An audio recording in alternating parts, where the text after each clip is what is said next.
Niyanig ng magnitude 5.0 na lindol ang bayan ng Cabangan, Zambales bandang 5:32 ng hapon, October 11.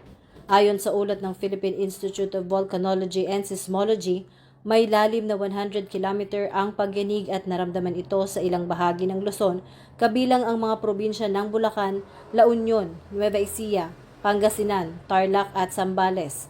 Agad namang tiniyak ng mga otoridad ang kaligtasan ng publiko kasunod ng insidente.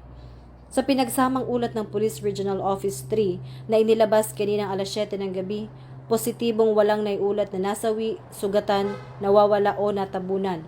Bukod pa rito, wala ring naitalang pinsala sa mga bahay, infrastruktura at kalsada at mananatiling passable ang lahat ng daan at tulay sa kasalukuyan.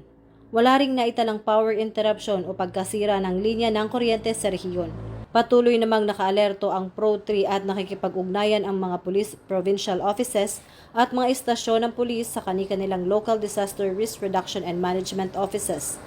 Layunin nito na masiguro ang kaligtasan ng mamamayan at handa silang tumugon sa anumang tawag o kahilingan ng tulong sa loob ng kanilang nasasakupan. Mula sa Philippine National Police, ito ang paalala. Ang bagong PNP sa bagong Pilipinas, mabilis sa serbisyo, tapat at nararamdaman.